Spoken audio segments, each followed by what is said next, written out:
Hey everyone, welcome back to the Season podcast. This is a show where we dive into all things hospitality and showcase the different people that run it. So today I have a very special co-host with me, Akhila. Thank you for coming. And a very special guest, of course, Mr. Ankit Gupta, co-founder of Burma Burma, which also happens to be the largest Burmese chain of restaurants in the world. So very honored to be here. Thank you so much.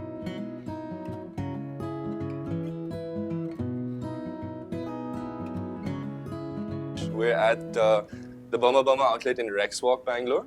And I have to say, the interiors were the first thing that kind of stuck out to me. Is it the same theme across all restaurants, or how have you done it?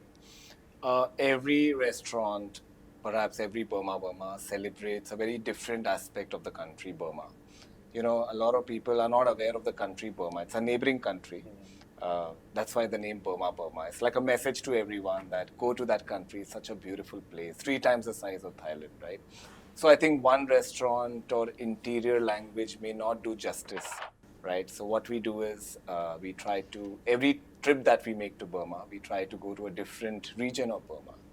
And we are inspired, right, by, the diversity it has in terms of the architectural language, right?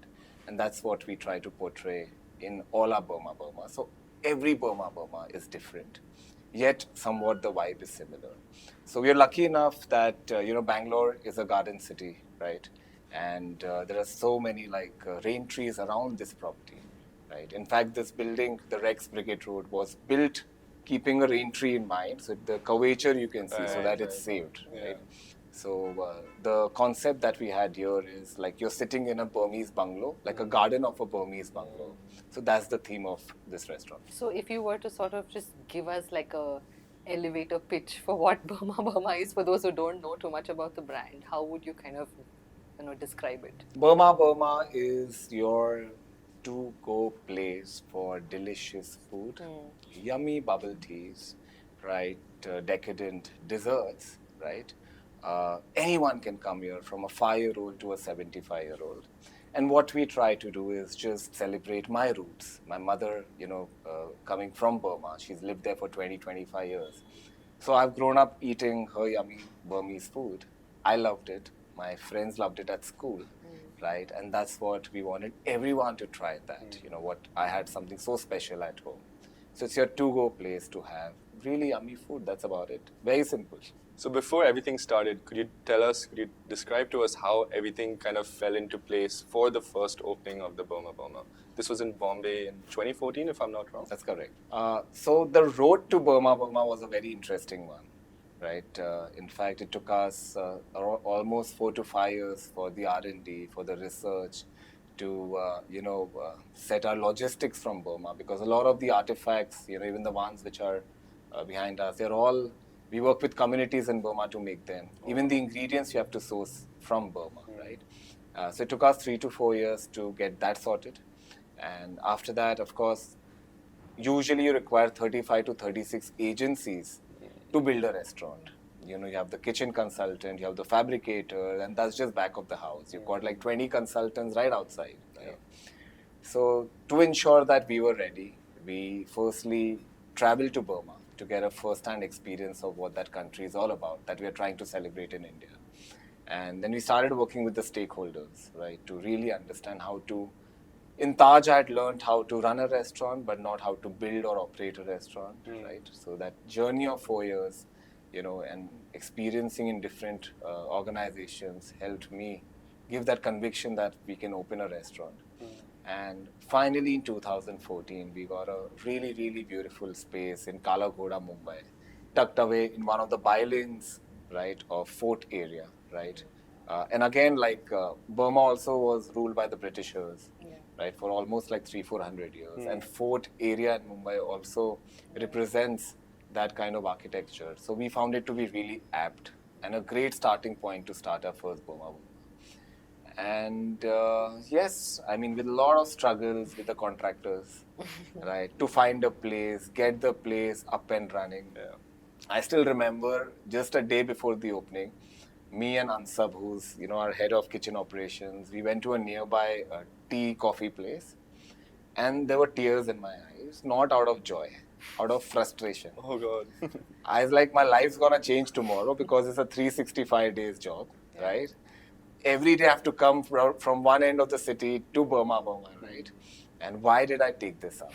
I was happy in my family business, right? So actually frustration, right? Yeah. But yeah, I mean, we opened on the first day, and me and my co-founder Chirag, we were eagerly waiting that will people enter. It's slightly lunches are busy because it's a commercial district, right? Will they have my tea leaf salad? Okay, will they pay for it? Yeah. Right? Are they gonna be like will there be any complaints? Right? So all those insecurities, went away. As soon as on day one, week one, and we were confident that hey, we've created something. What I've eaten at home now, it's great to see that that Burmese food from home has an access. Others also have an access to that. Right? From what I've read online, I understand the first opening was a really big success. I heard that it was fully booked out for a good amount of time as well. But I was a little confused as to how that came to be, right? Especially when you bring a new concept like Burmese cuisine to India, where arguably a lot of people haven't tried or have no previous knowledge of what Burmese cuisine is. How did you build it in a way that, especially no track record as well as such for either of your partners? What did you build it to be such a success right from the first days? It was something like a work in progress, so to speak. We didn't expect the kind of love and footfalls that we received in the first few months. But, with that also gives us a responsibility to, keep it consistent so that the diners keep coming back, right? And I think just to really adapt, be very flexible. I still remember that on our first day, we were supposed to be open all day from it's a restaurant and tea room. We are open from 11:30 till 11 o'clock at night. And the session one that started for lunch, right? We were packed. We shut by 3:30. I said, I think let's not push it, right? All of us are tired, including me, right? Let's give it a break. Let's clean the place a little bit, yeah? Let's give ourselves rest. And with new enthusiasm, let's start again at 6:30. And again, it was packed. Same thing happened the next day. And then from there on, it remained like a 2-session restaurant where it's shut in the break. So a lot of things we decide, right? But just to give justice to the format what we've built, we have to even adapt. And I think along the way from year one till now, we've just kept doing that. So that the experience, there's no variance or shortcoming in that. So you've kind of have, if you just look at the story from, being born in a family that's probably in the F&B business, and then you see that, and then you go into college and you do, your hospitality degree, and then you go to the Taj. It seems like a, script that was meant to be almost, right? And anybody looking at that may think, hey, this seems like a natural career path for, anybody to open a restaurant. But as a youngster, did you have a lot of doubts about it? And, how did you kind of manage to allay those fears and actually go ahead and do it? With Burma Burma, definitely yes. Everyone had doubts, even my family members. Of course, in front of me, they were never used to tell, right? Hey, it won't work. What are you doing? No non-veg, no alcohol in some other area, right? But I know the small conversation they used to have internally, all my family members, and they tell me right now, after it's a success, right? That we really thought that you'll not make it, you'll not do well, right? So everyone had doubts, including me, and it's great, right, to be slightly nervous, right? So you're more grounded. But I think growing up, the only thing I knew was restaurants, right? Having been, in fact, for the first 10 years of my life, I lived inside a hotel. So our family lived on the ground floor of a hotel in Bombay area. And that's where all of us used to live and used to run the hotel as well. And of course, when the family grew bigger, we moved to a different place. So it was very common for me to call the housekeeping, to clean anything, call the sandwiches at night. So that's all that I knew, right? And of course, while growing up, then, I happened to just assist my dad or shadow him in his restaurant and hotel operations. So I got a rough sense of, what guest interaction is, what guest service is, what is the F and B of F&B. Right. Right? When you're like just maneuvering around the restaurants and strolling. Of course, in those early years, my mind was still playing those video games which were outside the restaurant, right? Putting a coin and all that. But still, that was the world that I grew up in, Yeah. right? And I didn't have any other alternative career path, so to say, while growing up. But it's just that I loved my mother. Like, she's a great host. She loves calling people home, loves feeding them Burmese food, right? And that's what I saw, and I saw that brings happiness to people, Yeah. right? It's such a great and special touch point, Right. right? And exactly for the same reason, I said, let me give it a shot, hotel management. But before jumping into my father's business, let me learn theory and practical. So that's when I decided to enroll in a hospitality management school, 3 years. And after that, I was selected by the Tatas in their Taj Management Training Program, was deputed at Taj Mahal Hotel. And that's where actually I learned the trick. So the fire what I have, to open a restaurant comes, I give full credit to the Taj days, Okay. right? Because that was such an inflection point in the Indian culinary scene, because outside there were only multi-cuisine restaurants or pan-Asian, so to speak. But the specialty restaurants, the one which brought them to India, were the Taj and the Oberoi and the ITCs. Right. Wasabi, Japanese restaurant. Souk, Middle Eastern. Golden Dragon, Chinese restaurant, right? And even the consumer behavior and the taste preferences were changing. Rather than from going to a multi-cuisine restaurant where you get everything, to a story-led, chef-led, ingredient-led restaurant was happening. Is that where the idea for your restaurant? Absolutely. Now I think the consumers are very aware. They're very well traveled, Yeah. right? They know the difference between a Sichuan food and a Mala food, right? And even in India, right, they know a difference between all the regional foods, right? And they really want to make it their money worth when they decide to go to any establishment, right? They want a story, they want the ingredients, they want the authenticity in the flavors, right? And that's where I learned from Taj, right? Working in Wasabi and Souk. And that's what we wanted to do. Probably a very good thing for youngsters to hear, because one has to go through the grind and one has to learn at the cost of a lot of other things until you start your own, right? So it's my passion, yes, but passion is okay. It's mainly my job, right? And I love my job. And I think even today, if someone tells me that they want to open a restaurant, I really feel bad for that person. I'm like, iske 3 saal gaye. 3 years are gone, right, from his life, right? And of course, I can, just by talking and giving any consultation and counseling may not help, right? Because I also represent the restaurant industry, right? But I always tell everyone that if you want to start something, right, you'll be investing a lot of time, energy, and money. And might as well, use that initially, especially the time, to learn, get a skill set, right? Move around, understand, get a pulse of the market, because every region, every city works very differently, right? Also to work with institutions like Taj and Oberoi may be a really good starting ground for a lot of course, at their expense, we learn. Exactly. We are paid to learn. Exactly. Right? We meet some of the most, interesting guests all across. Some are great, some are difficult. Yeah. Right? There's a wide spectrum of people that come there. Right. And it gives such a great platform, right, to get in this industry. And definitely, it's a must for everyone to at least spend like 6-7 years learning the art and then executing it, rather than the other way around. During your tenure at Taj was also when the terrorist attack had happened, right? Could you share that recount of yours? Right. So, of course, very, very unfortunate. It was very moving for all of us, right? And I think as a team, as a company, we really got together. I think Tata's also did such a great initiatives with sound therapies and other counseling for all of us. We were really, really shocked. I mean, no one could have imagined or expected, right, that something like this could happen in today's time and age. Right. Right.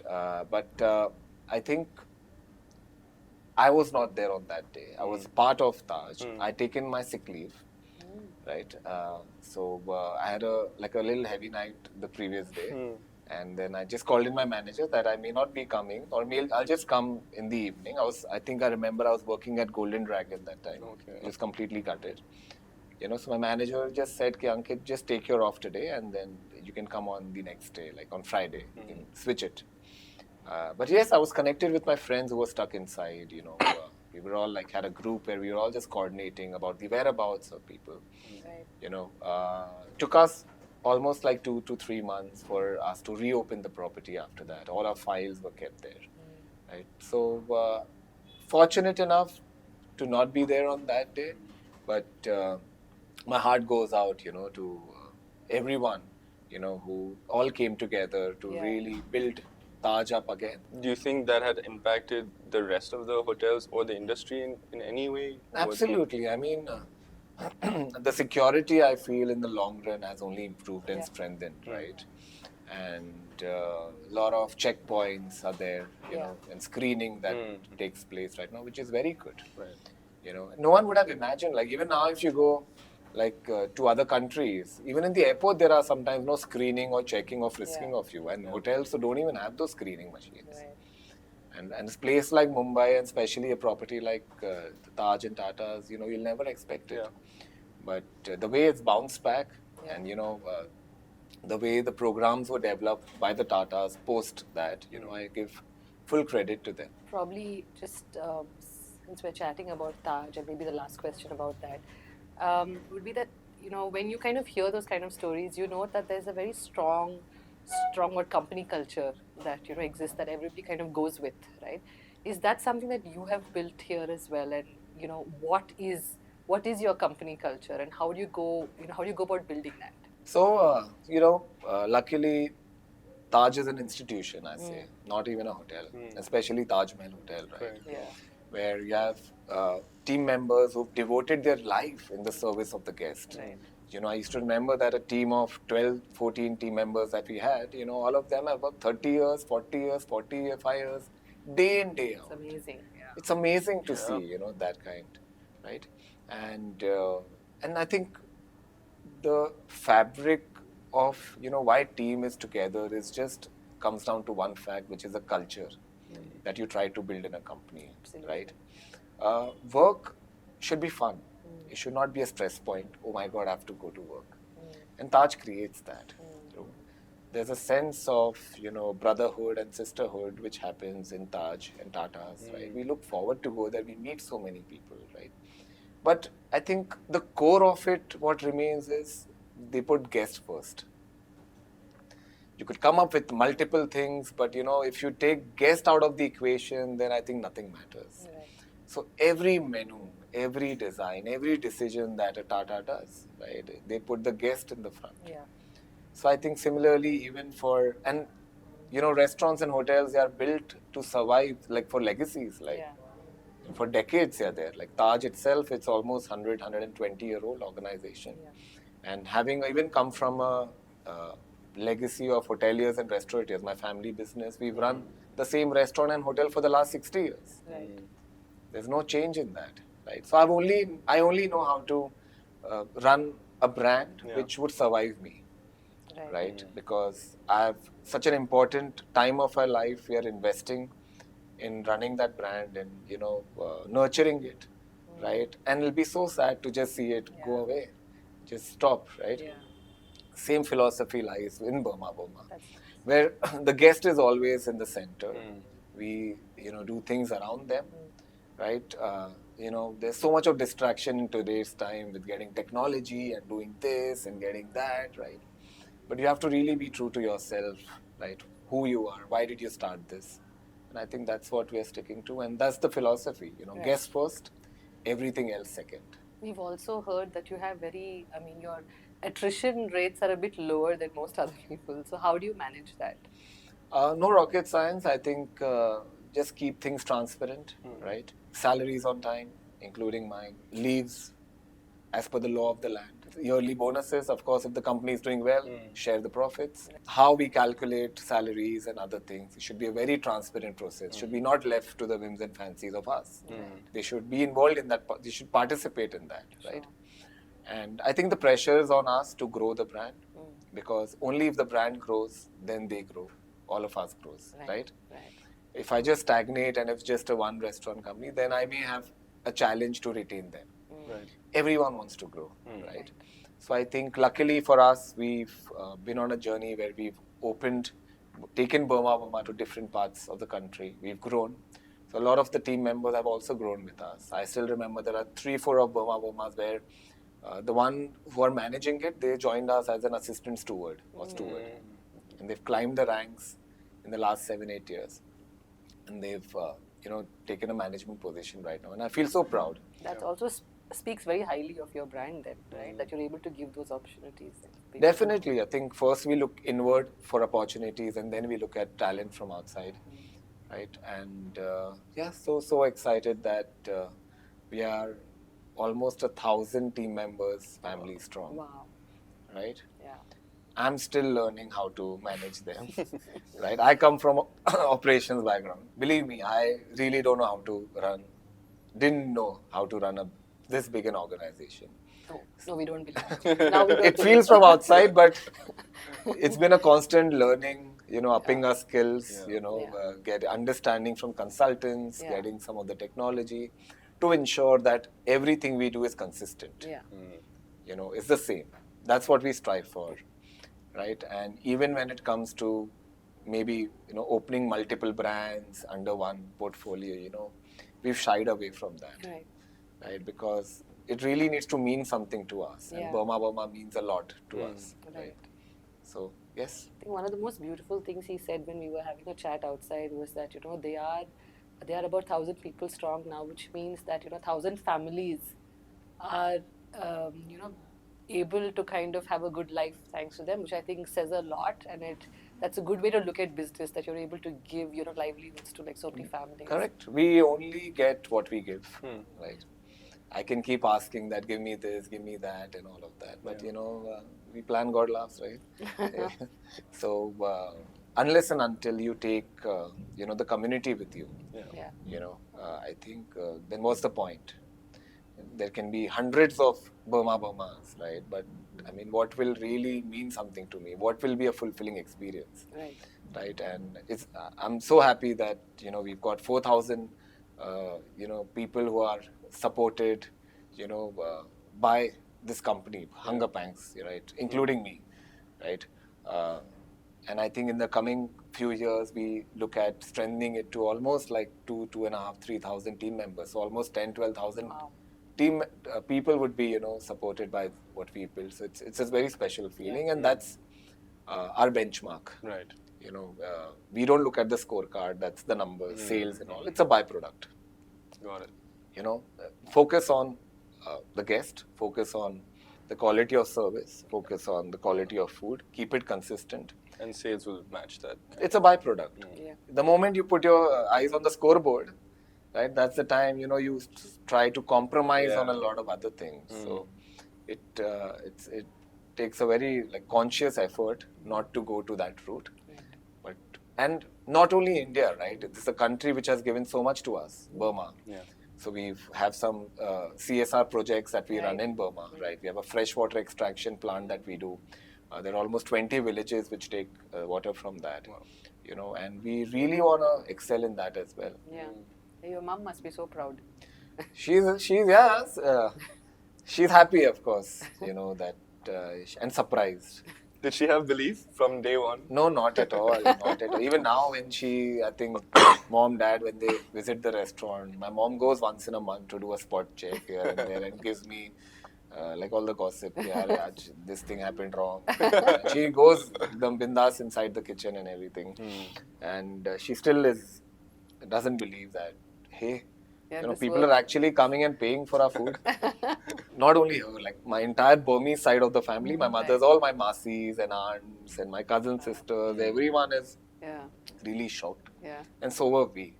Right? But that itself has so much to say about India. They are very curious. Today's consumers. They want to know about that pennyworth shoe salad. They want to know about these fermented mustard greens, soya bean discs, which they put as a spice. You eating tea, right? In fact, one of our best sellers at Burma Burma is tea leaf salad. Right. 80% of the tea in Burma that's produced, they eat it in the form of this salad. So who would have thought people would eat tea? Yeah. Drinking is one. Yeah. So that's a lot today where we are as consumers. From my understanding, Bangalore as a market is much more open to innovating, being innovative and trying out new foods as well, as compared to your Bombay or Delhi. What would you have to say to that? Would you agree? I think Bangalore for us is the best market, right? We have already 4 Burma Burmas in different parts of Bangalore, and we look to increase that to, I think there's a potential to have at least 7 to 8, probably more in the coming 2-3 years. The rents are right. Yeah. It's a sweet spot, right? You enjoy doing business here, right? There are early diners. At 6:30, you'll see a lot of that's people going for meals, which is not the case probably in a Delhi or a Kolkata. There's a lot of traffic, right? So which is great for business because so many micro markets are developed. True. Traffic is great for restaurants. Yeah. Because once you have traffic, there are so many, they don't want to travel from one place to the other. Categorizes the city into... Correct. Yeah. We have an Indiranagar, which is just 4 kilometers away from Rex Brigade Road, and there's no cannibalization that's happening. Bangalore is It's a very controversial statement about traffic being good for most of us. But it worked for me, for the restaurant. Right. Yeah, of course, who would Want love to to sit. get stuck in traffic? Yeah, that's Not me. There should always be a great infra and all right, that. right. Yeah, so please, you all should all develop that infra project. Yeah.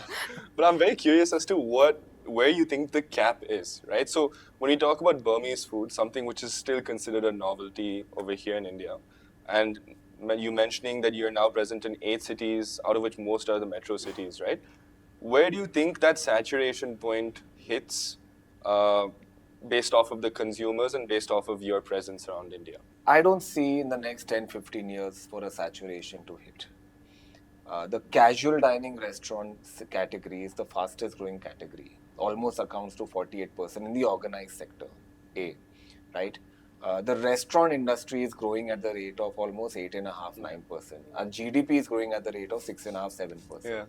Right? As we are talking, there are so many different areas that are developing, so many organized real estates that are coming. Tier 2 cities are becoming Tier 1, Tier 3 is becoming Tier 2, with so many people moving there. Who would have thought in Hyderabad is leading the pack when it comes to cloud kitchens in India? The number of cloud kitchens, Hyderabad is leading the pack. Really? In today's term. Wow. Right? Everyone's looking at Hyderabad, everyone's looking at Bangalore. Right? Now people are even looking at Lucknow, Indore, right? Even Chennai for that matter, right? Gurgaon, you see, right? It's not the DLFs and the cyber hubs. It's gone way inside, Rao, and there are catchment of restaurants opening. So I think we've just started this journey in India, right? And I feel in the next 10-15 years, there is no stopping. No stopping. We all are ready. And even if you see so many restaurants in the last 2-3 years, they've opened beyond their comforts of the city where they started. You see a chain like restaurants from Bombay coming to Bangalore and Delhi, and from Bangalore going to Delhi and Bombay, right? Right. And I think Bangalore is leading the pack, right? Because people who really want to experiment, be true to their skill, they choose Bangalore as their test market because of the rents and the availability of place. And once they get validation in their concept, and that's when they decide to even take it to different parts of India. Which has been the hardest city for you to crack? I'll give you 2 examples of how city works, right? We had Bombay, the first Burma Burma, and our ideal expansion route would be to open again few in Mumbai, right? But Mumbai real estate doesn't make sense. I don't know. That's why you won't see a lot of new brands opening in Mumbai, right? Where do you think that ceiling is, just as a by question, in terms of the rents in Bombay? Let's say if we talk about a square footage, what is like the average to a higher range that you would see? Mumbai now is going at 800 to 1,000 rupees a square feet, and Bangalore is still in the range of 200 to 250 rupees a square feet. In the good areas, in like the great areas. That is Yeah. also the upper end, I believe, right? 250 is. But from that same good areas, you're doing more sale in Bangalore. You're doing more sale in Hyderabad. Hyderabad's at 80 rupees a square Yeah, feet as of yeah. now. Mm. Why would anyone want to do business in Bombay, right? We opened our second Burma Burma after 9 years. Wow. After 9 years. We are from Mumbai. It's a Mumbai-based company, right? And so when we opened Mumbai, of course, the 2 week waiting, great and all that. And then we were finding another spot we couldn't find. We got an opportunity from DLF Cyber Hub from Delhi NCR. And then we thought, how should we open there? We've not heard great things about Delhi in terms of, finding a local partner, JB, how would it work out? Do we want to share our baby or Burma Burma with someone else? Should we do a franchise route? And then I think me and Chirag, we just said, okay, if there are multinational companies running all across the world by themselves, even they must have started somewhere. What stops us? What will happen? It'll not run, right? Maximum, what will happen, right? And we have like a solid product, right? So let's go there. So we shifted our base to Gurgaon. We stayed in a small Nathupur block. It's like a village near Cyberab, Okay. right? Moved there to open it. And then after 6 months of doing all the work with contractors and licenses, we opened the first Burma Burma there. And first 20 days, no business. Really? People were coming inside and running outside. Why? Looking at the menu, hey, no non-veg, no alcohol, what is this and all that, right? I still remember once I came from the break shift, I entered the restaurant and I went to the store and I saw Ansab, who's our head chef, like, you're about to cry. And I was like, what's happening? He's like, no, Ankit, this is not fair. In Bombay, so we have a 2 week waiting and all. But Gurgaon, no one's coming. People are sitting and running away and all. I said, every market is different. Of course, I can't also say, share my fears. Hey, you're right. Dad, what have we done? Right? So I said, don't worry, yaar, it's a new market and it'll take time, 1 month, 2 months. And then, after that, I'm calling Chirag, hey, people are panicking and all. What do we do? What did we do? Yeah, what did we do? We should have just stuck to what, base is. And of course, then the PR activities kicked in. Ones who came and actually ate, took that leap of, trying out new thing. They kept coming again in the evening with their friends. After 2 days with their mom, dad, So it was cousins. word of mouth that worked. Word for of you? mouth. Yeah. Okay. Right? And after like 20 days, it even left Bombay behind in terms of revenue. Wow. So that's such a great learning that every market has its own, characteristics. It takes time, right? Like Noida, for that example, when we opened, first 3 years, no business. Now it's actually topping Delhi NCR business, Noida. The landscape has changed in the last 4 years. Because again, how people from South Delhi, they've moved to Noida to enjoy the high rises and the skyscrapers, right? A lot of developments happen in that area. So we see that being reflected to our sales as well. So different. When we went to Calcutta, it's different. There's no early diners. There's only late diners. People leave Calcutta. They don't come to Calcutta, what I heard, right? Right. So no corporate culture as well, as on today, right? So we don't enjoy those guests, right? Ahmedabad, again, slightly different, right? Though it would make pure sense. Why don't you open in Ahmedabad? Pure veg, no alcohol, Burmese, this, that, right? But they still love their cheesecakes and they love their cheese and pasta, right? Not all of them, most of them, and they're slightly price sensitive, right? So it's organically it'll build up enduring time. So every market has taught us so much, Right. and that's what drives us to again open in every new market every year, at least once. So that's interesting that you say that. So do you think your brand and the food that you have is more for a discerning audience, at least to kind of start with, and then like the larger crowds come in? So do you see it that way? I think anyone who enjoys food, flavors, textures, from a 5-year-old to 75-year-old, they come to Burma Burma, right? You'll not have the discerning audience that come here. You walk into any Burma Burmas today, you'll see everyone enjoying. There's something for kids, something for elderly people. You've got rice, noodles, small plates, desserts, bubble teas, you name it. Right. So it's for everyone, and it is democratic, right? We've not targeted also towards any. In fact, we don't even say we're vegetarian.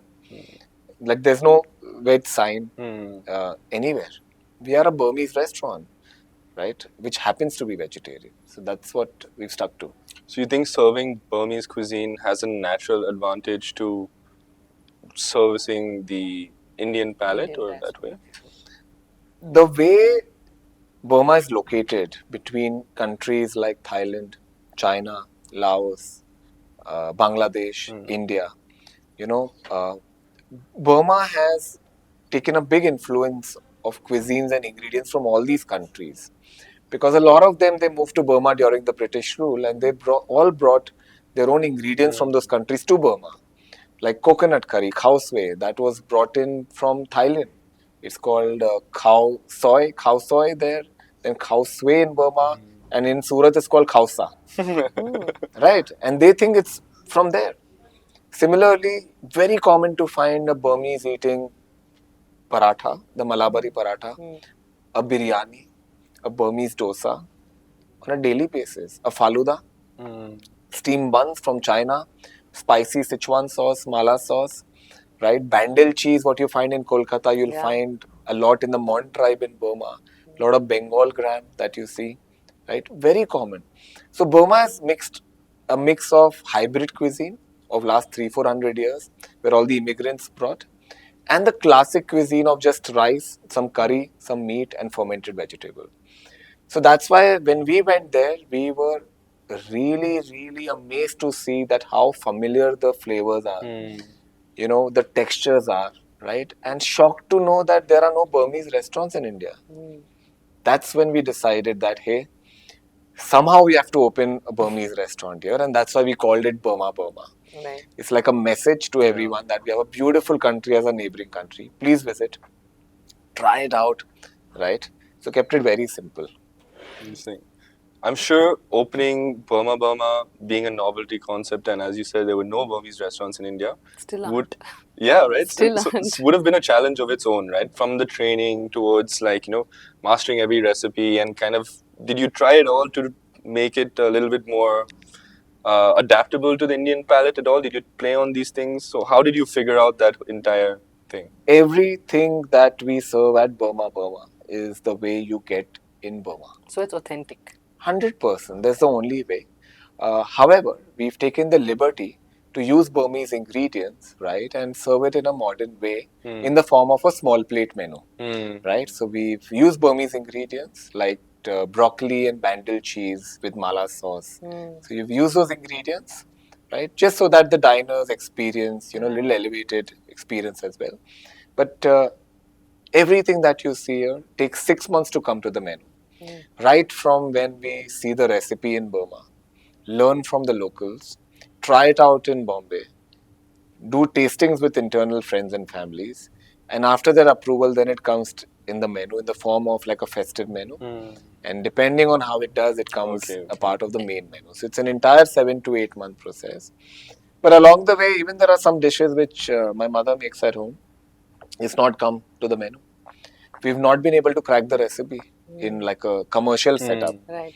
And I think we won't do justice if we just introduce a half-baked recipe. Right. So we're very, very particular about, the getting the recipe right. Two of the names that we've heard you say now very often is Chirag and Ansab. Correct. Can you tell us a little bit about both of them and how they kind of, ended up in this, in this project? All our friends, right? We all know almost like since 15, 20 years, even before Burma Burma was open. And Ansab was my hotel management school friend. We used to sit next to each other, copy notes from each other, right? And then he went on to take kitchen as his line of interest, and I took front of the house. Chirag is my school friend, right? From 7th grade till 12th grade, we were together. But of course, we were friends. We were not like the best of friends. We were the 250 of us, but we knew of each other. It's only that when he came back from Australia in 2011-12 from his studies, he's from the textile trade, is there we again connected, and he's a big foodie. We actually all are scared to have food with him because anytime we go outside, he orders like 10, 12 different varieties, even if there are two of us. He's like, variety to honi chahiye, variety to honi chahiye. So we saw that love of food, right? And plus, he has, because of his textile trade, he keeps going to Guangzhou. That's also like a kitchen equipment capital of India.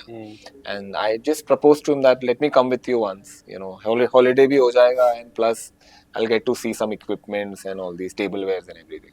So on 2 trips that I went with him, I saw his work ethics as well, right? Even he joined at an early age in his father's textile business.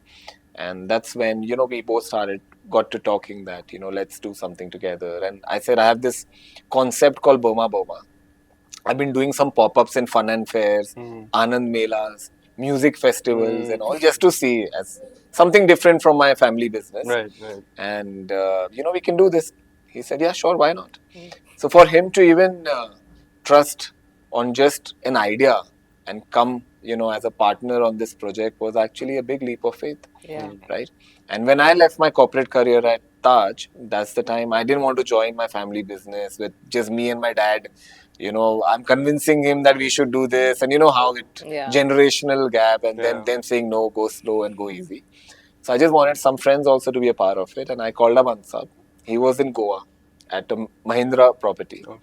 And he left his corporate career there and joined in me in my family business. So even before Burma Burma was open, 4 years, we were together in the family business. But we have a chef. I have Chirag as a partner, right? But we want also someone to really run the operations, right? And that's when I got in touch with Sahil, who was my senior in Taj. And he also had just, after 6-7 years of working in Taj, he had quit. And he was looking for a change. He had joined his other business, but his always first love was operations. So I just said, why don't you come? We are opening, just come, help me out and all that. He came, he loved it. And I could see that there's something that, he was missing, and this gave him that. And the next day, he came by himself again. Ankit, I just want to again be a part. On the third day, I just asked him to, like, why don't you just come, see how it goes, 1-2 months and all.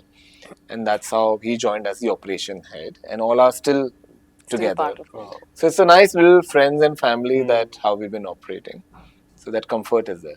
That's great. That probably gives you the confidence also then to grow and expand, right? Absolutely. Because you have that core team set. See, loyalty is something which cannot be bought, right? And having been with them since so many years, right, it always helps to communicate. And I think communication is in the non-verbal communication, right? So and I think the pressure was on us that we really have to probably take Burma Burma to different places so that all of us grow, right? And I think it's worked so far for all of us. And it's fun. Work is not work because you're just surrounded by friends, right?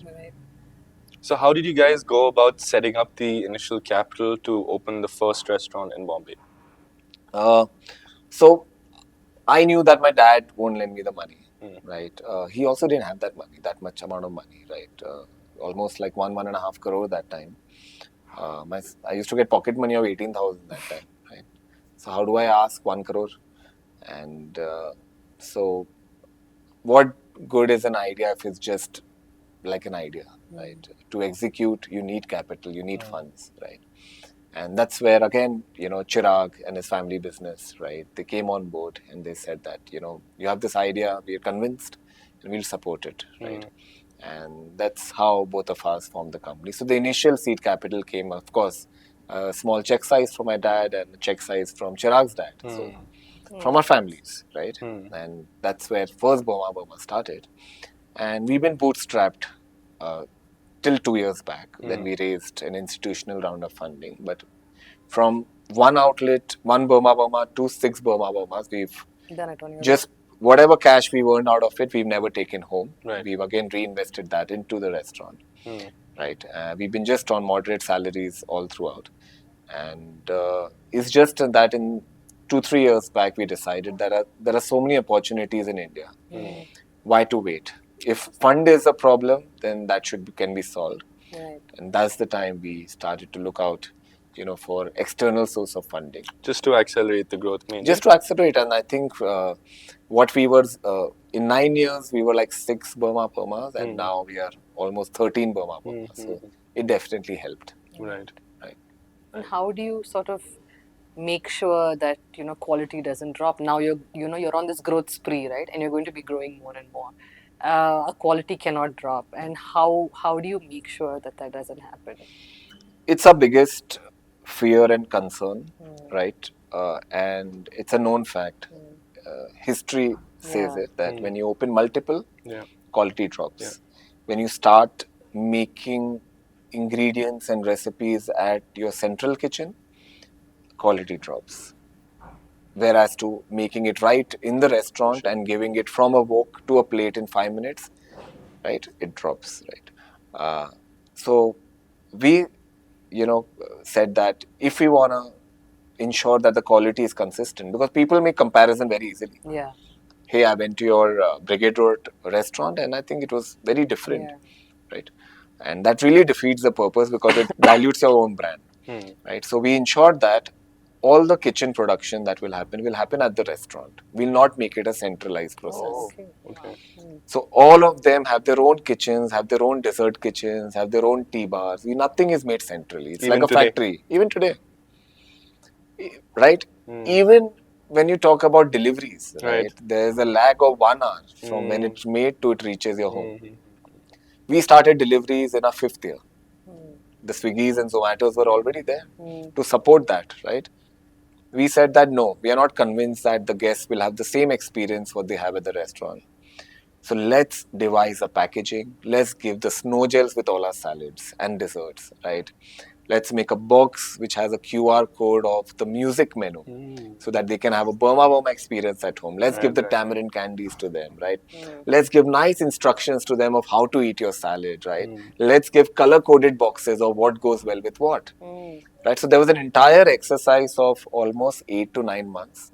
It took us to create that packaging, right? And then we started the delivery so that it's consistent, right? And only 60% of the dishes what you eat at the restaurant we deliver. Okay. Not all. So we did a test. It's called the 1.5 hour test that we do, where we randomly to our friends and family, we send it with the questionnaire that what do you rate on, is it soggy? Was it easy? How did it reach to you? And on those parameters, we decided to start. Interesting. So once you raised your institutional funding, apart from, of course, the growth path that you need to be on, has anything else changed? Nothing's changed. Yeah. Because change for the good to adapt with the current time is good. But too much of change is also not good because the experience that you've had in your first visit to Burma Burma is what you remember, is the memory of that what you take home. And you expect the same on the next time, right? It's simple as that. Yeah. You are not expecting anything more or less. You expect the same experience. So we take a very conscious effort to ensure that, we will only keep opening and scaling Burma Burma if our bandwidth allows it, if our capability allows it. Otherwise, we will not. We will consolidate, right?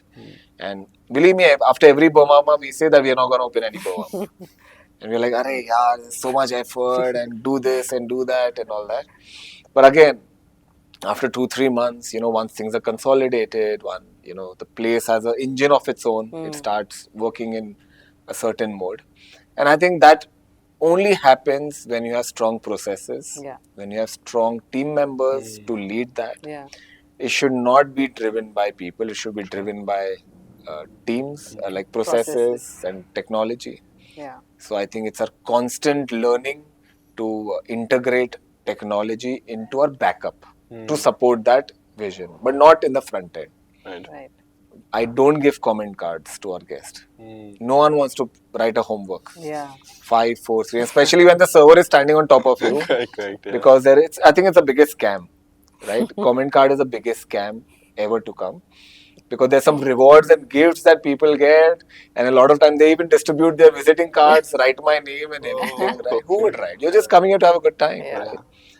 we are against QR codes menu also. Yeah. Okay. I don't know how many people would echo with that I'm sentiment. so glad. My dad, I don't like 100% that. as well. Like, he What hates is the it? QR menu. Full day you're in front of the phone, right? Again, you come to the restaurant to open that QR code and keep like zooming in to see what is it. Yeah, I You agree. old school hospitality always works. Yeah, 100%. Come, look at the team member, suggestive selling, Yeah. right? What do you require, the wants and the needs, pen and paper, Right. right? We don't even have tab system, Mm. right? Anytime anyone comes, we write it in an old school way of on our KOT. Oh, okay. And of course, that we punch it on the side station, Yeah. which is Yeah. hidden away, Yeah. right? But we don't have like tab and all that, though it eases the process. Right. So I think, again, this stems from the fact that guest first, Right. right? If you can't read properly, we have reading glass kit. Mm. You feel finding it cold or warm, right? We've got a shawl. Mm. Kids, impatient kids, 0 to 4 year old, right? We've got like crockery, which is made out of recyclable plastic, right? So that they don't bang the spoon and everything, Oh, right? okay. We have a special menu for them, Interesting. right? 4 to 8 who are like chatty, right? We have coloring papers and book with them so that they're occupied, right? So we valet services across all places. Right. So we really intend to give the comfort that a guest should get. Right. Very interesting. Also touching upon the institutional money that you raised, right? I think you've raised 2 rounds, if I'm not wrong, so far. That's correct. Okay. And the first one being 2 years ago. Yes. And recently also, Just a couple of months back. nice. How is it like raising funds from family offices or VCs in this space? Because I think that's still kind of, you seldom see restaurants kind of raising money, institutional money, rather than friends and family and bringing it together, right? So what was that process like, and how was it like finding investors for this space? There are not many listed companies of casual dining restaurant listed companies, right? So there's no benchmark of, what would be their ROI and exits, the terms that they use. Also, private equity has only come in India in the last 12 years, right? In 2010, earlier you just had friends and family or you take it from the bank, right? And also, organized restaurants have only come now, right? Otherwise, you had these scattered 2-3 restaurants opening, right? Which didn't require fund because they were all profitable and then they used to just enjoy the profits, right? But now with the scale in which India is growing, right, and at the scale at which the consumption pattern is increasing, I think 15 years back, ideally we used to go out 3 or 4 meals in a month, right? It was a big affair, right? Occasion. Going out Yeah. occasion. Now, staying at home is an occasion, Yeah, right? Yeah. I agree. Exactly, Yeah. right? Especially in the main cities. No one wants to eat at home. Yeah. Yeah. No one, right? So that consumption pattern also increased or 7 to 8 times. That's why you'll see a lot of restaurants, doing great business over the last few years, right? So then that attracted a lot of investors, attracted the VCs and the private equity players, right? And that's, again, now is a great time, to take. Again, it is a difficult job. I think from the time we start the process to the time we close, it's a good 6 to 8 month process. Yeah. You have to meet multiple investors, tell them the story, diligence, due diligence, and, tell Why them you're vegetarian? why we are vegetarian, right? Ankit's favorite question. Why vegetarian? I said, go on, 5 minutes. You have to tell these 3 different formats of story, right? But of course, and it's their hard-earned money that they're putting, right? And we have a fiduciary, onus and responsibility on us to give their returns on their investment, right? It's always great to be private, but now when you have other investors on board, but I think it's great because you get a structure to the company, right? And that's very nice. And especially if your company is designed to be very transparent. And I think the next chapter for us to be is definitely be public, because then of course everyone could participate in the story of Burma Burma. So it's democratic again. And again, the company also would have access to funds to really, take Burma Burma to not only in different parts of India, but different parts of the world. That's ideally the mission that how we started. Right. Why should I Burma Burma, Burmese food only at home? why should I get Burmese food only in Burma? Mm. Everyone should enjoy this. So, yes. Interesting. Were there any non-negotiables that you had set down when you were trying to raise, funds? Definitely, we didn't want to that time, part away with any boat seat as such. Not that we may not in the future, right? It's always great. Right. So we only raised that much which the company required, Okay. not diluting too much. So Right. the founders, skin is in the game, right? Right. We still hold a major chunk of the company, right? Right. And that's very reaffirming to all the investors as well, because Right. we are both invested in the company. Right. So non-negotiable was definitely like few decisions, like of the locations and the format in which we run. We do not want a lot of ideas and views on that. We're doing So all one of that thing. stays with you. All of that stays with us, right? Of course, it's a very democratic process in which we involve everyone, all our Right. investors, Right. on what we are doing, Right. and there's a constant learning that happens from them, because Right. they've invested in multiple other companies and they've Right. seen the growth of those companies. And they've Yeah. been really, really kind to, not only give us the Freedom. stimulus in terms of the finance, but even share their, expertise in the domains. And that's really helped us. Yeah. Right? These were equity-based deals or venture debt? Only equity. Only equity. Yeah. So we, not venture-based deals. And I mean, we are very, very lucky to have really great investors on board. Some of them have also invested in other restaurant companies. So there's a cross exchange of information that happens, right? And yes, I think the future looks very, very positive. It's a very interesting, time to be in F&B, in India, I guess. That's what you're saying. Amazing it is, Yeah. right? Yeah. And, but I also feel that being true to what you are and always being connected to the roots, that is Burma, working with the stakeholders, really helps to put that story out. Right. Even when you're raising funds, Right. it is not the black and the white what they look into. It's the gray is what matters, right? Right, Yeah. right. And that's where we focus on. Right. In fact, I wanted to ask you that. I'm like, because you have that story of your mom is from Burma and you've kind of lived that experience of, having that food. At what point does your inspiration, passion, and all of that come to a halt? And where does the marketing take off, And then are you too married to an idea that that you have to make an effort to keep it authentic and make sure it doesn't go into the non-authentic space, There are a lot of distractions, Yeah. right? Of course, what I learned at home was just like 7-8 dishes, right? But what we are trying to create is a lifestyle brand, right? Burma Burma is not just a restaurant. When you come inside, you should feel you've entered Burma, the country. Right. How do you do that? A, food. B, the knowledge of the servers and the team. C, the interiors, right? That's the only way. And you'll only be true to yourself as long and you're connected to the country itself, right? So we don't have to do much. We just have to be really connected with the country, what we're trying to promote, and present it in its true form, right? And that country is also ever changing, right? That country, what it was 10 years back, there were no concept of restaurants in Burma. It was only the roadside, corner side tea stalls. One vendor making 35 dishes. You have salad vendor. You have a noodle vendor. There's no concept of dry noodles, right? They make fresh noodles every morning, Correct, around yeah. 16, 17 varieties of noodles. Wow. This thin, this thick noodle, right? They eat noodles for breakfast, lunch, dinner, high tea, dessert.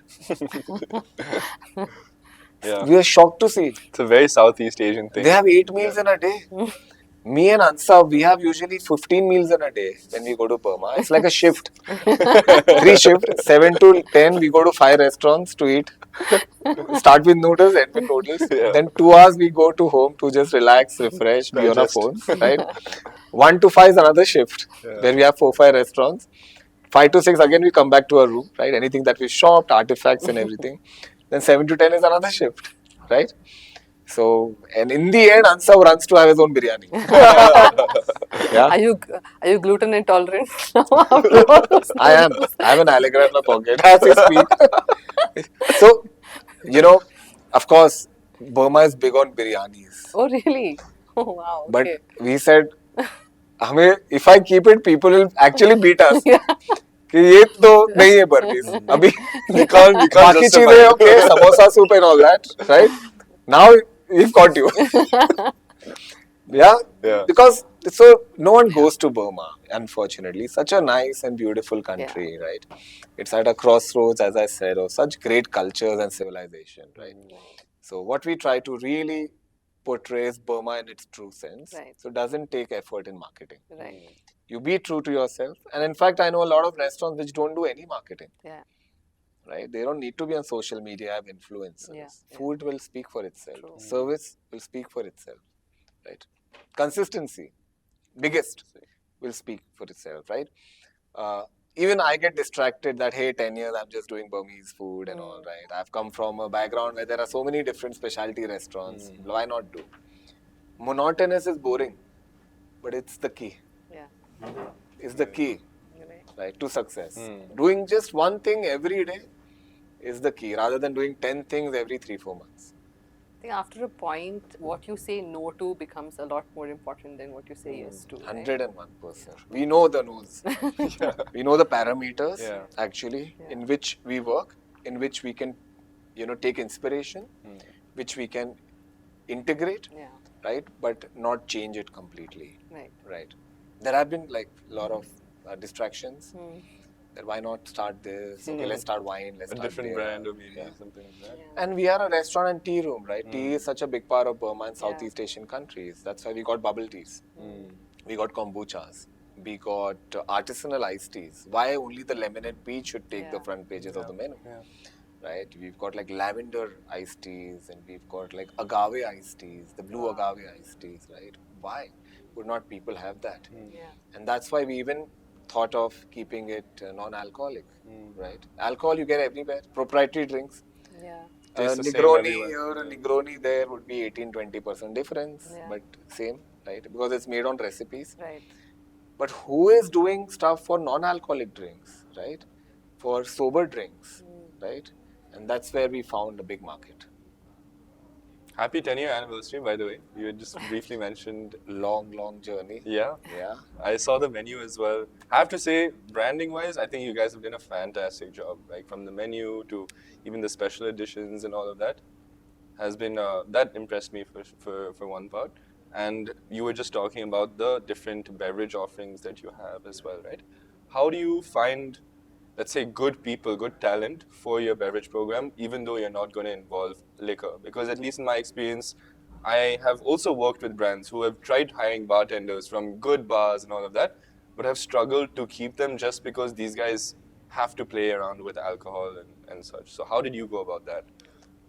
It's even today it's a struggle to firstly leave the bartenders to even find team members working for a Burmese restaurant because they are not everything that we serve at here is completely new except for Causeway, right? Nothing is, so they have to really unlearn all their years of knowledge of different cuisines and really learn, and that's what we promote.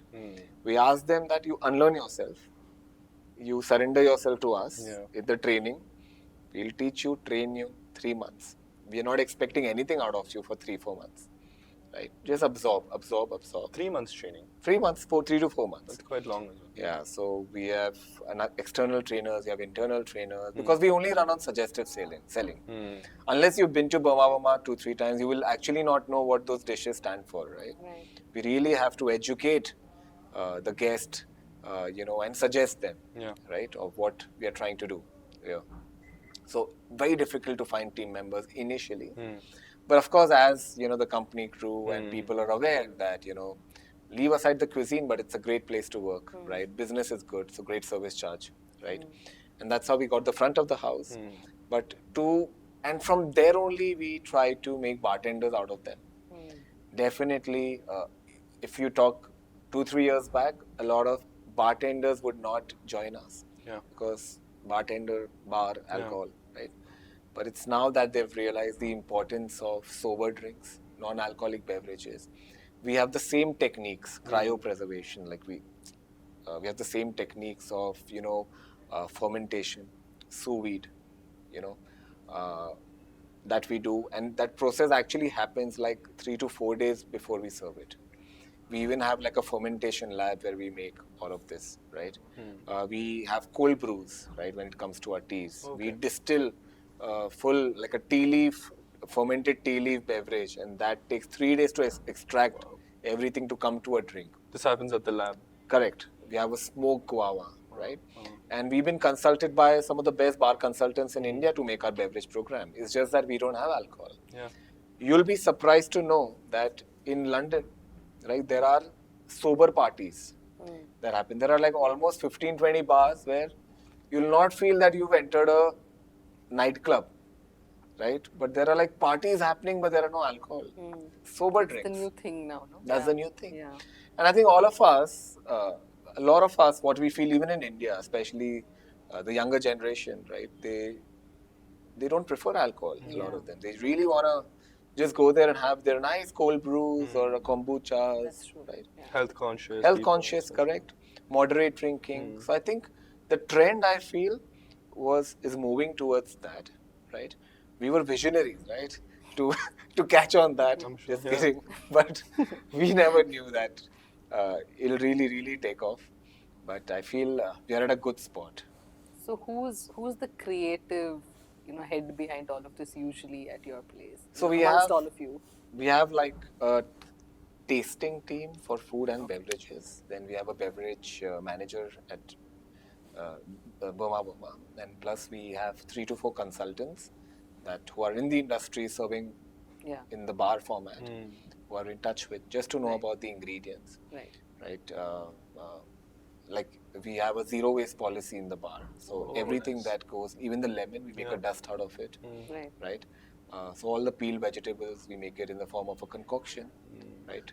So I think, and it's a learning for us. Right. Even for our desserts, we never had like our own in-house desserts for the first 3 years. But when we decided that let's introduce desserts, we got the best people on board. Got it. We have a dear friend, Vinish and Pratana from Levon. Yeah. So we've been working with them in the last 7-8 years, and they make the best desserts in the country. Right. So the dessert program was started, with their consultation. Our bubble teas, we really were finding it difficult to get the right ingredients of the tapioca. Right. Unfortunately, the bubble tea market in India was known only for the popping boba Right. and those powdered Yeah. bubble tea mixtures that you used to get, but that's not bubble tea. So even the access to ingredients, the skills was not there earlier. Information, which is there now. Right? People are open to have so many different ingredients. They're open to it. Right. So I think one thing, fell into place after the other, and that's where we are currently with our beverage menu. No, I was very pleasantly surprised by how good the pearls were with the tapioca and everything. There's a science to it. Yeah, and it's the first time I've had something even close to. I mean, close. It was spot on. I think, right? It was really good. We cook it every 1 hour, the tapioca Oh, pearl. There's a science of the mixture of water and the jaggery and the tapioca pearl, and from where it should come, what should be the size of it, what should be the temperature of the water, the alkali, acidic nature of the water. In even RO water, everywhere there's different acidic and alkali levels. So to match that, even for a steam buns, right? So there's a science that goes behind cooking, especially desserts and beverages. And this we only learn from experts, right? So we got Gotti, they from Delhi. So they are from South Korea. They run a bubble tea chain there. We love their bubble teas. It's exactly what you get, in Taiwan. And that's where we got them on board to develop a bubble tea program. And it contributes actually to 60% of our beverage sale comes from one category, which is bubble So tea. bubble tea. Man, we have to have one later. Yeah, 100%. It's yummy, it's tasty. We use fresh ingredients. We make fresh pulp. There's no powder, no syrup, nothing added to that. And a fun fact that 80% of the sale what we do at the restaurant comes from 15% of the dishes on the menu. I think that's I don't know, it's a weird pattern that I see in a lot of places as well. But yeah, what is this 15% usually? The same, the khawsways and the samosa soup and the raw mango salad, and in every category there are 1-2 favorites. Yeah. They only contribute, and the others are just fighting for their share in the bottom. Right. Yeah, but anytime we try to put any new, out of 20-30 dishes that we put new, only 1-2 then goes in the big daddies. The others are still like trying to find their space and all. So how do you decide what to eliminate, what to give another chance for, something like that? We are patient with some of the dishes and ingredients. And after 3-4 months, we keep trying, right? Even if then it doesn't move that much, then it has to make way for a new Another dish. one, yeah. Right? Because there's only this much real estate space on the menu which my dishes can take. Right. I can't have like 100, 200 dish menu, right? So something like a boba tea, like you said, there's so much that goes into it. There's so much knowledge in it, and it's, how do you rather make sure the customer knows that? By the end of the day when they leave, like the restaurant, how do they know that story? Do you make sure the servers have a chat with them about it, or is there anything that you keep on the table that they read? Because it is a story, and you want them to know it, right? So Correct. how do you make sure that happens? So I think information and education and knowledge sharing happens in 2 fronts. One is the server being knowledgeable and sharing that with the guest, Right. because that's the access which Burma Burma has, is through server and the guest. Right. And the other is through our marketing mediums, right? Like through our Instagram, Facebook, and other platforms. Right. And the third one is from a menu, right? So we make sure that we make it very simple to understand. There are no jargons. We don't have any Burmese dish with the Burmese name because it means nothing to Nobody them. gets it, yeah. It should mean understand. They should understand something from Right. it, right? And even in bubble teas, we have like creative illustration which tells you how it may look, but it's not exactly the photo of a bubble tea. Gotcha. Because again, that is playing with the expectation of the guest. Because whenever you want to take a photo shoot, you'll put the best light, like how we are doing right now. Right. You'll do it the best garnish, right? There'll be 20 people making it. And the moment you put that on the menu, the consumer expects that dish to be exactly that. Sometimes even the dish is exactly that, but because of the lighting, it's not. Yeah. And then there is a shortfall in the expectation. So we don't do that. So no pictures on menu. No pictures, nothing. Of course, on the social Yeah. and Instagram, we do promote it. So that way we try to weave a story out of it, how they can connect it in the easiest way possible, Right. right?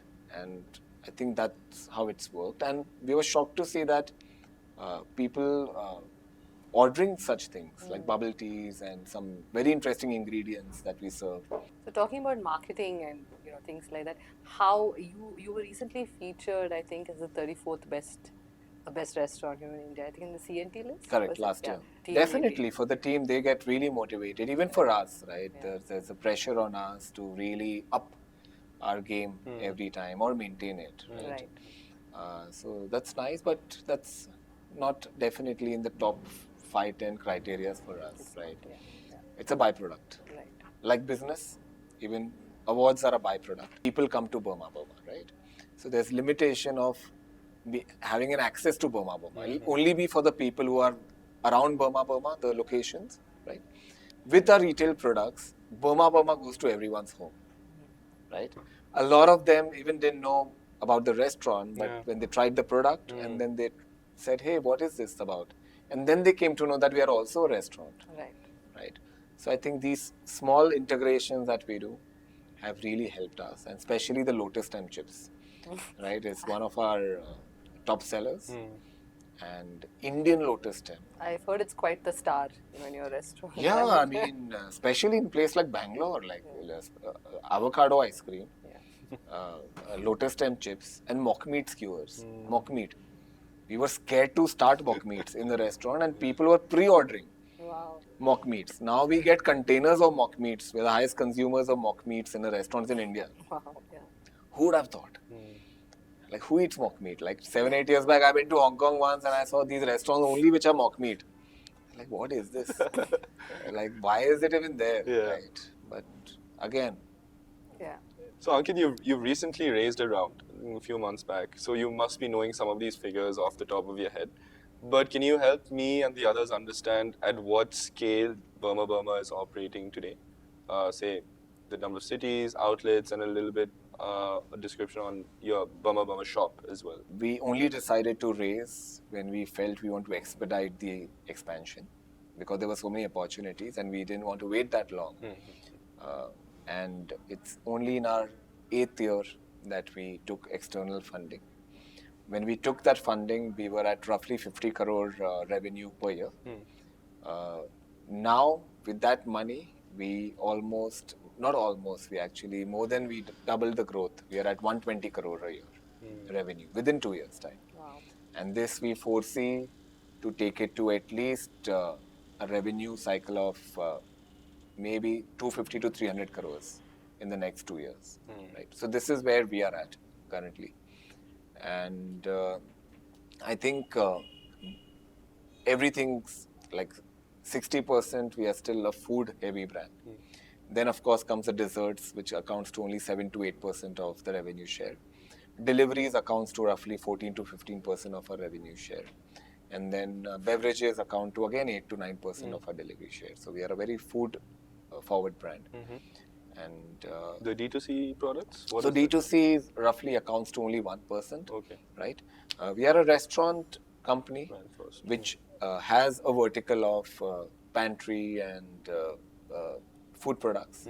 So if you're traveling outside, you want to have a Burma Burma Causeway, we have a Causeway paste. We are very soon launching our instant Causeway noodles, right? Oh, okay. So right in the confines of your home or dorm or everything, just put water and your Causeway is made. That's really cool. Right? So we have a R&D lab, we have food technologists on board, which we keep doing the R&D. But we have to be very, very particular because it's something that you're consuming, right? We can't give products which don't go through those audits. Correct. Right? And I think it's here to stay, even the retail products. But that's not our area of, diversion, Okay. focus. We are a very, very restaurant-focused company, and that too, Burma Burma. Okay.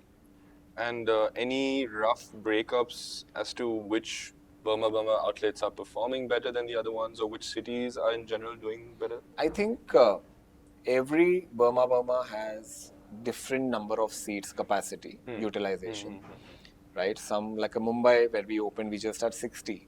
Okay. Whereas where we are sitting currently, we have 110 seats. So like that, Harder to compare. harder to compare. Like that, the sale is different. As I said, Mumbai and Bangalore, early diners, right? A lot of corporate crowd, a lot of cosmopolitan outside, floating population, what we say. So there's a constant number of guests who keep coming to Bangalore, trying Burma Burma, as opposed to probably a Kolkata or a Ahmedabad, where still that corporate culture is building up, that early diner system is building up, right? So there we see a potential of 15-20% of business. But a Hyderabad, right? It's on the lines of Bangalore.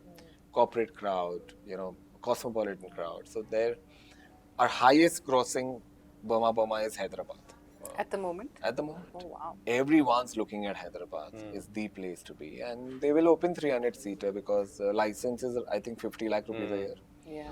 So how to make You their have money to, worth? yeah. So they have to open like a Something 300-seater larger. with multiple formats and multiple brands. Right. That's what's happening. And any cities that you aren't currently present in that you're looking and figuring out the works of? We are exploring multiple cities actually as we speak, and not only in India, we're even exploring international waters. So we are in fact traveling to London next week to meet some of the stakeholders there. We went to Dubai, UAE 6 months back. We've identified some areas where potentially we can open. In London also we've identified areas where we can open. In India we are looking at cities such as Chennai, Jaipur, Pune. If we don't, let's say, consider the name of any city or any city in particular, how would you describe the characteristics of a city that Burma's positioning should take off well or is more likely to succeed? Definitely, there should be a floating population. That means a lot of people going to that city for some work, maybe art, culture, something, right? So there should be a lot of inbound tourists as well. Second is the general spending power of the city. Though we are not that expensive, we come in the sweet spot of 800, 900 rupees per head. right? So we're a casual dining restaurant, but still to even spend that much, there's not a lot of market in tier 1, tier 2, tier 3 cities. So we look at that, the spending power. Then we look at already if there are established restaurants who are performing well. So that's a great indicator for us. Do you benchmark other, say, Asian, Pan-Asian restaurants at all to see Absolutely, how they're performing? right? We all keep benchmarking each of us, right? So anytime, every 3 days, I get a call, right? Hey, I heard you're opening here. So please, what numbers are you doing? And we share it. Okay. It's an intel to them which will help them to decide. Right. Gone are the days, 10, 20 years back where we all hush, never hush. used to, all hush hush. Yeah. Why is he asking my sale? Yeah. It's nothing like that, right? It's a very, as I said, it's an open secret, the sales, and it's great. And a lot of times, actually, we decide to all go together in a new area and start a restaurant. Like if there's like a new asset, Okay. we'll all connect together and let's all of us go there and make a market. If that's the case, then okay. So if you were to open a Burma Burma tomorrow, what would be your first goal in terms of a figure? Like this is the monthly revenue that I need to hit, that I know that okay, it will amount to something and it's growing.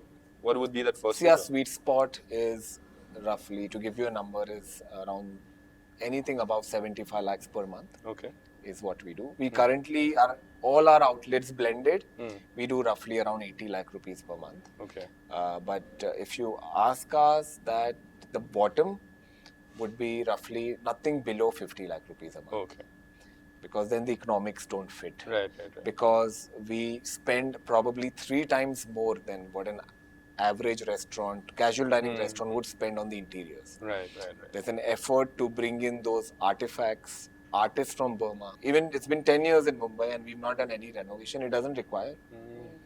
Right. So there's a cost to that. Makes sense, yeah. Right. Even the ingredients and all that, I'm sure is much more premium. Correct. And even the level of service what we strive to give, right? Service is something which, in Bangalore, I'll tell you for that matter, very few establishments give that, are really, really focused on giving a great service. I have felt. Yeah.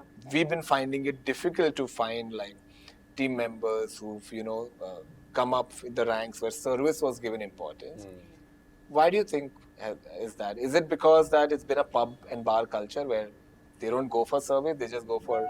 I don't know, hard to say, but I do think like a Bombay definitely has that service first culture a lot more than us, because it's still probably not as, like the F&B industry is probably not as evolved and as old as, as the Bombay, market was probably. So we're probably on our way there, but not there yet. And I think a lot of the service culture comes from, what was the concentration of the hotels, I think. Bangalore earlier didn't have the concentration of the 5-star hotels that a lot of the other places had. So it's like, why do we have so many engineers? And, because you have so many engineering colleges, you just have it. So I think that talent pool was probably not here as much as it was there in the earlier places. I've always wondered.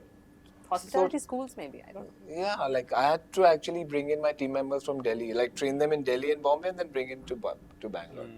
I feel because the pub culture is there, where actually consumers are not coming for food for majority of the places. They're just coming there to have a good time, have pizza, pasta, sushi. Very Casual. So that way, a lot of importance also is not given by the promoters on the service aspect. Right. It's changing now. Yeah. As you said, there are some great concepts coming out of Bangalore, including yours. I think the stuff that you're doing at Conservatory is definitely path-breaking, in the Bangalore sense of terms, right? And giving a platform, right, to so many budding chefs and hoteliers, right? It's so commendable. And we really want you to go to all parts of the country, right? And scale. I'll come to you for advice on funding. Always. 100%. I have to agree with that. Yeah. For us, when we were looking to start the podcast, no other place made sense for us to approach apart from the Courtyard community, because you guys have just been able to garner that audience and build something that was missing, that was a gap within Bangalore, at least. I think in Bombay there were a few other similar communities at least, but in Bangalore there was definitely a gap. And it was cool to see how that evolved to fill the gap in Bangalore. Bangalore consumers, guests are one of the best. And they're very, very informed. Yeah. You know, it's the first time when we learned in Bangalore that people are saying no to the customer copy, right?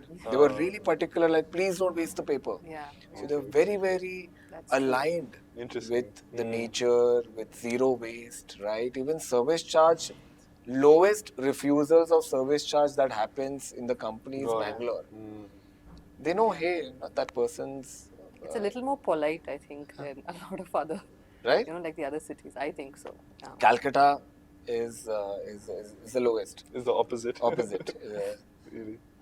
They I, fe- I have no understanding of the. I've never been as well. I feel like he has a lot to say, but Yeah, he's not yeah, saying right. it. There's a very, lot on very, his mind. very interesting city. I think by far, if I talk about food, street food, I think Calcutta, there's no comparison Yeah, when it comes I to agree. street food of Calcutta. I agree. And they are, a mediocre brand will not do well there. They ensure that they'll flush you out if you're not good. So they're very particular about ingredients and stories and everything. That's the intellectual side of Yeah. Calcutta. Yeah, but I feel Calcutta has a lot of potential. Right.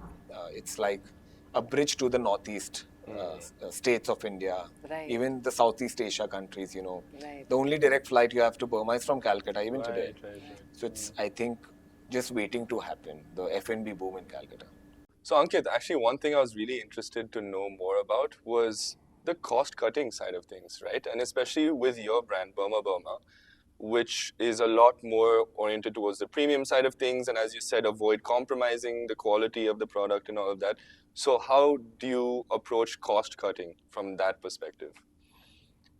We look at it as a cost capitalization, wherein because we are there in different cities, we have multiple warehouses to stock the products.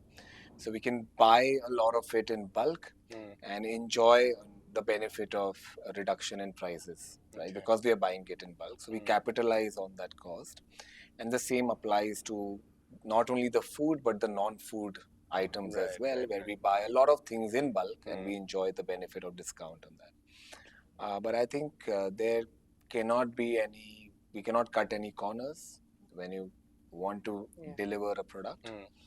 Even the feel of a placemat, right? The recycled paper, what should be the GSM of it, what should be the ink, how it should be printed on it, right?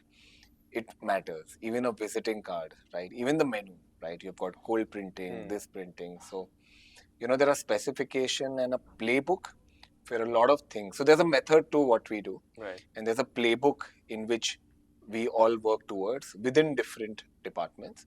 And it sticks to that. There is no variation on that. And anytime we are looking to even get a new vendor on board to capitalize on the cost, it has to go through multiple layers of, you know, selection of the this, and then we do a test run and a small batch run to see whether that vendor can actually give us, you know, the same thing in the same quality. Right. So no cutting corners on quality, but yes, capitalizing on the cost. I have one last question to ask you. You've kind of been in the industry now for a while, and you've been from the Taj to having your own, and now having so many of your own.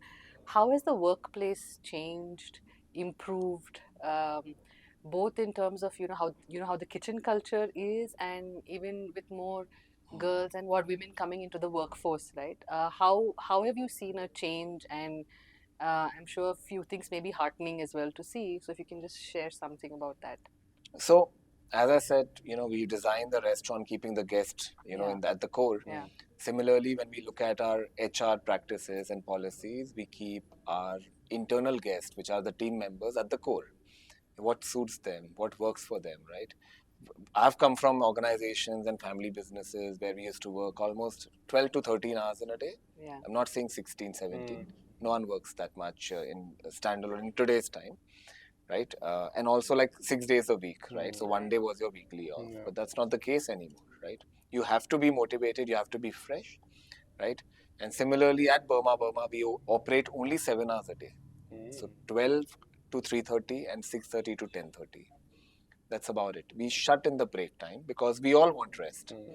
There's a different energy once we open, right? You see.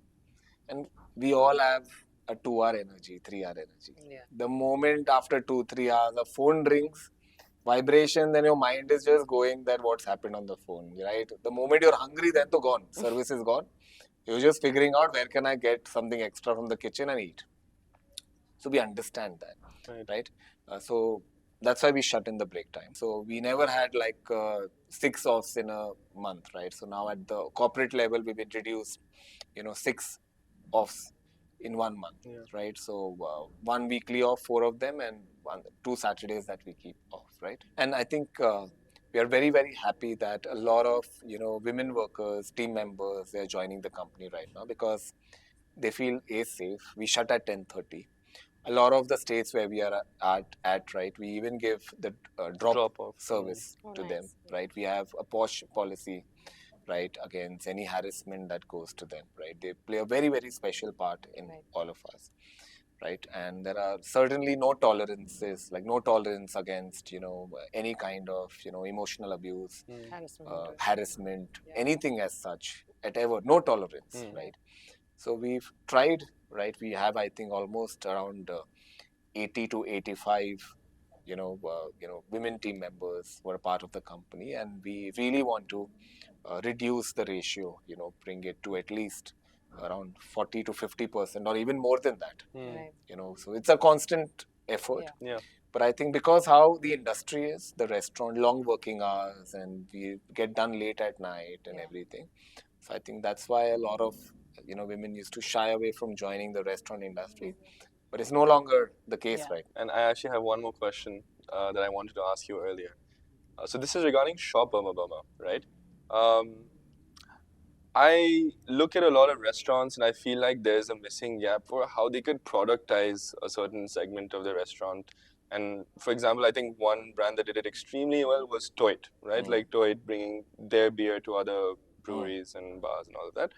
So what was the idea of you expanding into a D2C segment to be able to sell some of your products? And do you have vision to sell outside of India as well, these products? It was a necessity because it's our D2C section is a COVID baby, right? When we all were shut, all 6 restaurants, nothing to do, no orders. We had no idea when will we open, right?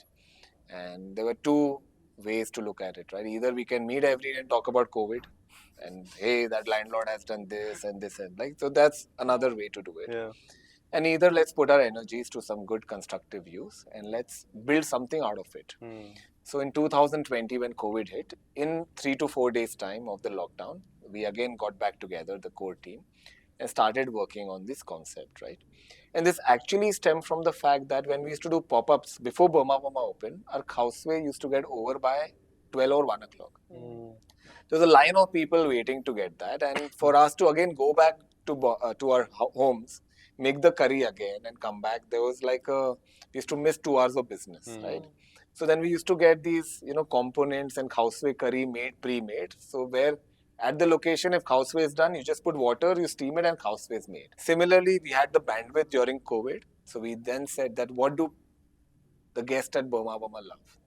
Lotus stem chips. Why can't we have chips that could travel anywhere and With a shelf life of like 6 to 8 months? Why can't we have houseway paste? Why can't we have some of the sauces what people like? Why can't we have the tea leaf paste? If someone wants to have a tea leaf salad at home, no one has access to the tea leaf paste. We import it from Burma. So then we decided, okay, let's start this engine. But of course, there's science to making it. Then we got in food technologist on board. So there's a good 6 to 8 month process of, working with the ingredients, doing multiple batches, tasting it, right? And then comes the part of retailing them and marketing them. So there's a different ecosystem that we had to learn of D2C. Shopify, performance marketing, the right packaging, the right labeling, the GRN codes, the compliances, right? So I mean, hats off to all the gourmet D2C food companies. How they manage to do it. It's a tough line. It's a tough business. So Ankit, before I let you go, it's been a lovely chat, but we end every episode with a rapid fire segment where we'll throw a few questions at you and you can answer as directly as you want. But yeah, Akila, you want to ask the first question? Okay, let's go with the first one. What's one Burmese ingredient you think the world should know about? Tea leaf paste. The tea leaf called lafe. There's a community in Burma, in the Mandalay region. They have dedicated their lives in only making the right fermented tea leaves, Wow. Okay. right? And I think it's just ready to explode in the international market. Ankit, what is your favorite dessert on the menu? Mine is a Burmese dessert called tagopia. It's chilled coconut panna cotta, right? And in that we put some sago, tapioca, tossed in Burmese jaggery, and we drench it with condensed milk on top and some coconut shavings, right? It hits the spot any time of the day. I can attest to that. Yeah. Yeah, we have it just Yeah, we outside. have. Even in so- the morning, evening, anytime you get. So nice, so comforting. So if you could open a Burma Burma in any city in the world, where would it be and Definitely Burma. why? Definitely, right? I want a proof of concept and validation Yeah. in Burma, Yeah. right? And I hope that day comes soon. When you have your Burma Burma in Burma, in Yangon, and Burmese, Yeah. coming and eating that. That'll be amazing. Right? Yeah. Amazing. So, Ankit, what is your comfort go-to meal? Is it on the Burmese side, on the Indian side? What is it? Roadside, any food you give me, which is made fresh, I see it how it's made, right? And I get it in within a minute, is my comfort food.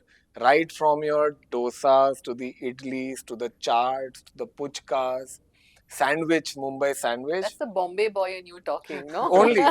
You'll find me even now, as we speak, I think I'm going to go to a nearby Taza Thindi or some place to have my dosa or something, right? What's the most interesting feedback that you've received? Why don't you start alcohol? Why don't you start beers? And why don't you start wines? It's a very common feedback that we get. And then we have to really come up with a story of why can't we have that? Why we won't have non-veg? Yeah. Why we won't have alcohol? Gone. Another 3 minutes gone. I was going to ask you why veg, but no, it was totally going to be a joke. I'm not answering that. All right. So my next question is, we were talking earlier about how specialty restaurants became the trend out of these multi-cuisine and such. Do you have any predictions for what the next trend for our industry could be? The next trend would be super specialized cuisines. A lot of experiential based cuisines, like a lot of home chefs, having like supper clubs. Definitely on the rise, right? I know a few friends who started supper clubs and they're sold out for months, right? It's so different. You go to Yeah. the confines of someone's home and there are just 2 or 3 of them, who made this entire 8-course menu. So that's definitely on the rise. And not only regional, but even sub-regional cuisine, Yeah. right? Like the Naga food, right? Which you have from Nagaland, right? It's on the rise. Something even like Shojin Rori, which is Buddhist food, monastery food, right? Which you get in the monasteries of Japan, Korea, Hong Kong. It's on the rise. So experience-led, cuisines and formats are going to rise in the coming years. Which city in India you think has the best food? You all are from Bangalore, no? Yeah. So Bangalore, definitely. And you're sitting in Bangalore. I'm sitting in Bangalore. No, I'm going to go back safely. Too media trained now. So Bangalore definitely has the best South Indian food. But Bangalore has the best Burmese food. has the best Burmese food. Has the best guest coming to Burmese restaurant. But Calcutta is where I feel a lot of juice is there. A lot of street food, though I'm personally vegetarian. But I feel even for me, there are so many options there. In fact, even before Calcutta, we opened Burma in Calcutta. I had some work in Calcutta, so I had a flight that got cancelled. So I was to go back to Bombay. I cooked up a story that I have some work there. I have to see some properties. I reached Calcutta, sat in the cab, asked him, 5 hours, these 4 places just take me. I went to 4 stalls, your aloo dum puchka, different charts, biryani, right? I just went to 4 places and then he dropped me to the airport and he came back to Bombay. So literally traveled to Calcutta just to eat and then Wow. I went feel back. like you're going to take that flight today also to Calcutta the way you're talking I about can, anytime. I in fact go there not to work, just to eat. it. Okay, and I have to add this rapid fire just because you mentioned this right now. Is there any occasion that you would consider eating meat for or something like that, or are you very strict vegetarian? No, I've tried. I've cooked Mm-hmm. non-vegetarian, right, during my days at Taj, and I've tried. My family business, we serve non-veg alcohol, Mm-hmm. so it's not out of any religious beliefs Mm-hmm. as such, but it's just that I feel, I personally feel slightly healthy, more, energetic. That's my, of course, my Mm. that's how my body takes to that. I really don't feel the need to eat non-vegetarian, and when I do, I have my mock meats Mm. and my jackfruits that I do. All right, Ankit, I think that brings us to the end of the Rapid Fire. It was really an insightful conversation, must say, and really enjoyed getting to know about the history and how you've kind of scaled the brand and what direction and vision you kind of have it for. And I think it's really stands true that from the most of people who I've spoken about of you or heard about of you, you are really passionate about bringing Burmese food to the country and to the world for that fact. So that was really nice to kind of be a part of as well. Thank you. Thank you. It was really a pleasure. Thank you so much. I had a great time. I had a blast. So did we. So did we. Thank you so much. Thank Lovely. you.